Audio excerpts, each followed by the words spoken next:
Now we are going to start the next and the last part of pollination.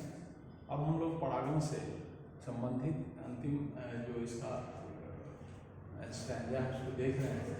पिछले वाले video में हम लोगों ने देखा कि स्वयं परागण क्या है, पर परागण क्या है, स्वयं पर परागण के लिए क्या क्या फैक्टर्स हैं, बायोटिक उसको हमने देखा।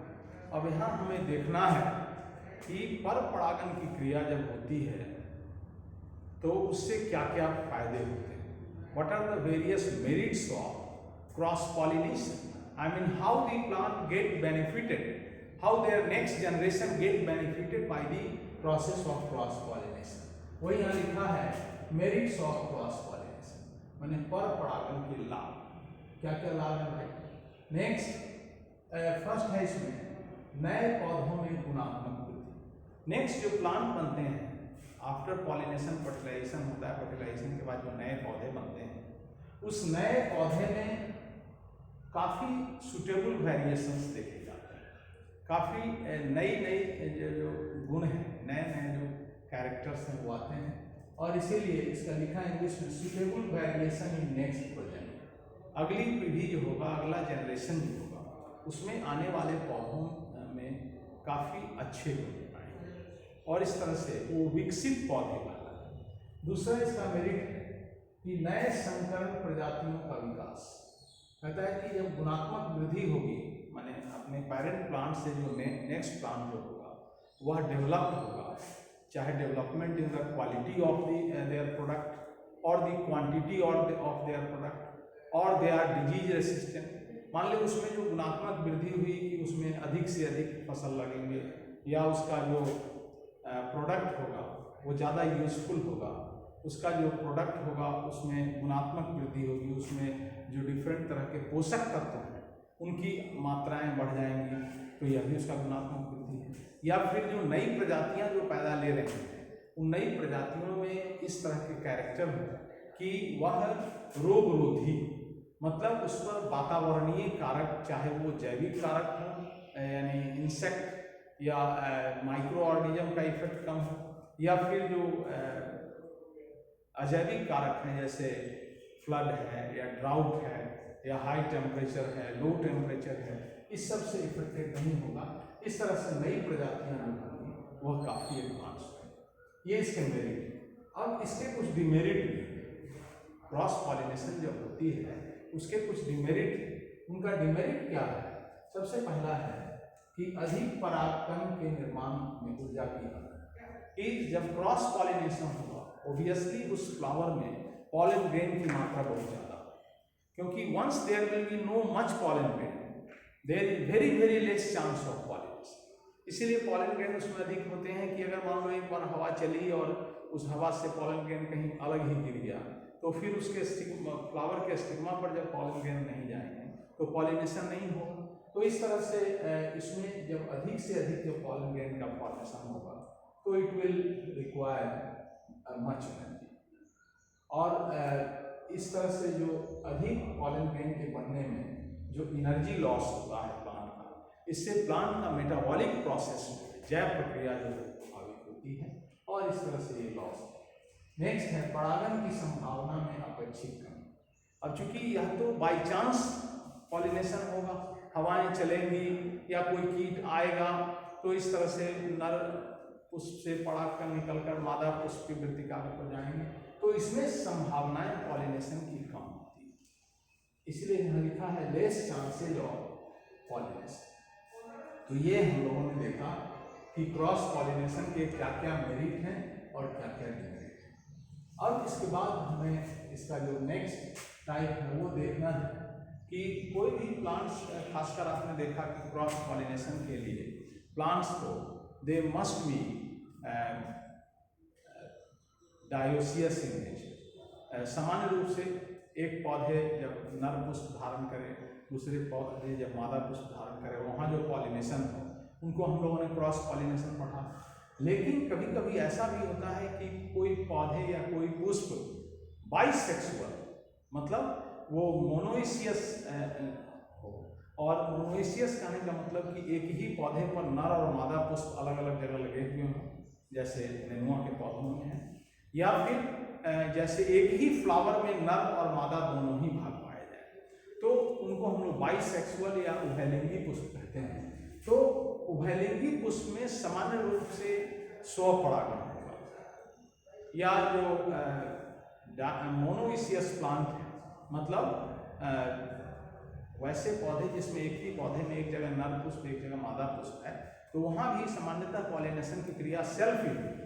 लेकिन यहाँ हम लोग कुछ देखने जा रहे हैं, कुछ विशेष परिस्थितियाँ जिनको कहा जाता है कंट्रीवेंसेज ऑफ क्रॉस पॉलिनेशन में हम लोग देख रहे हैं, यानी पर परागण की कुछ अनुकूलताएं कि पौधे बाइसेक्सुअल भी, इसके बावजूद भी उनमें अपने प्लांट के ही फ्लावर के एंथर का पॉलन ग्रेन अपने ही प्लांट के फ्लावर के स्टिग्मा पर नहीं पहुंचते, और इसलिए उनको दूसरे उसी जाति के दूसरे प्लांट के एंथर से पॉलन ग्रेन निकलकर ट्रांसफर होते हैं।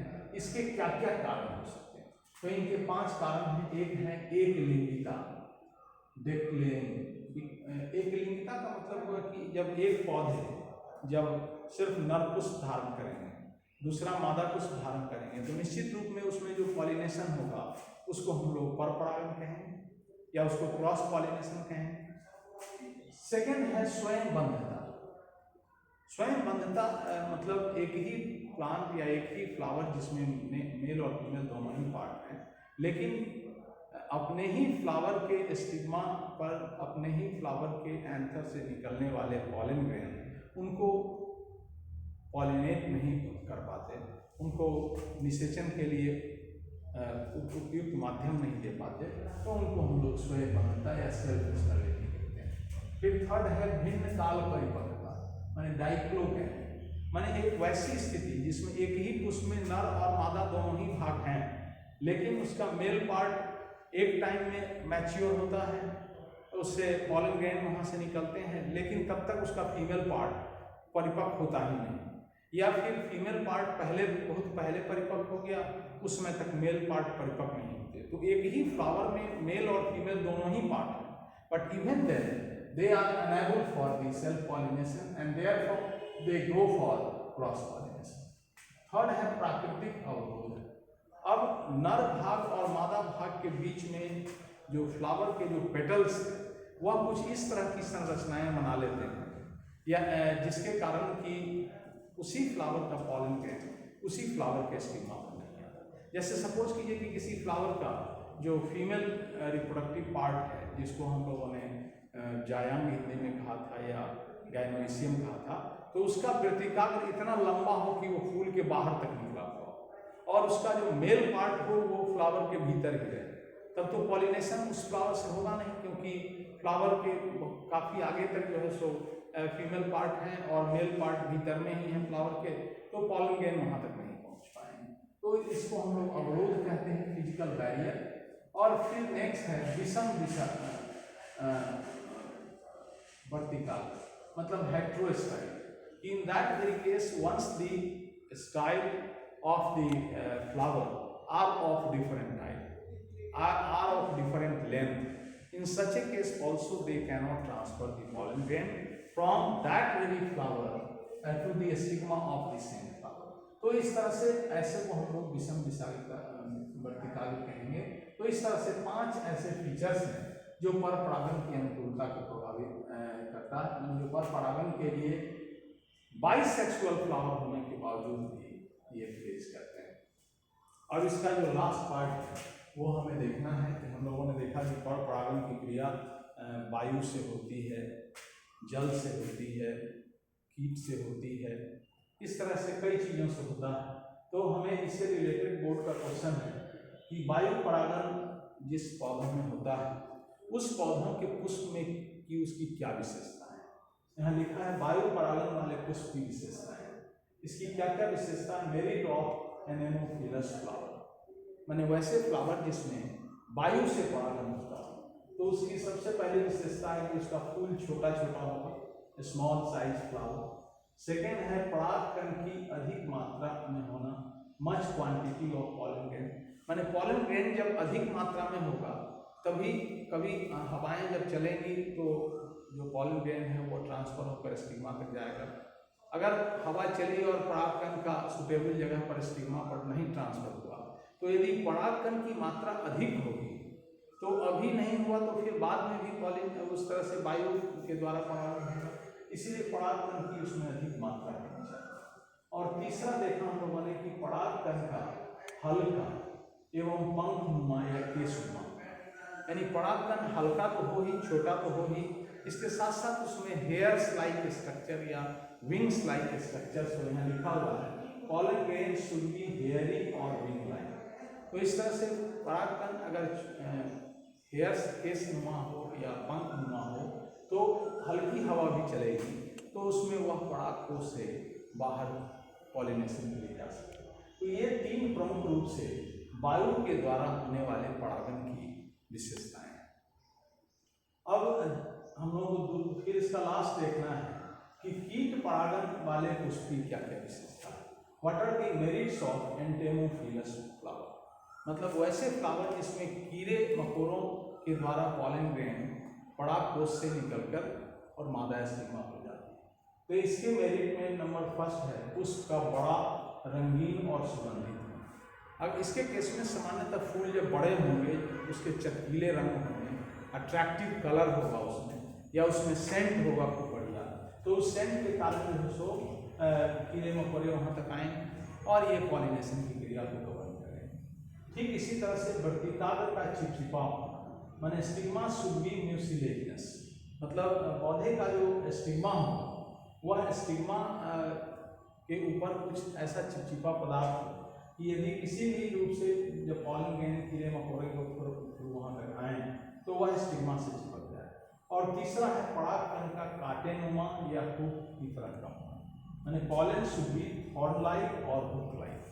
तो इस तरह से थॉर्न और हुक का वहाँ क्या महत्व है कि जैसे ही once the insect any sort of insect will comes to suck the nectar from the flower, in that very time the pollen may attach with their hairs, with their wings, with their legs, and such a way they will transfer from that flower to new flower, नहीं, and such a way the pollination will take place, and that's why इसका इस तरह से उसमें form या hook जैसा structure हो तो कीट परागण होने में सर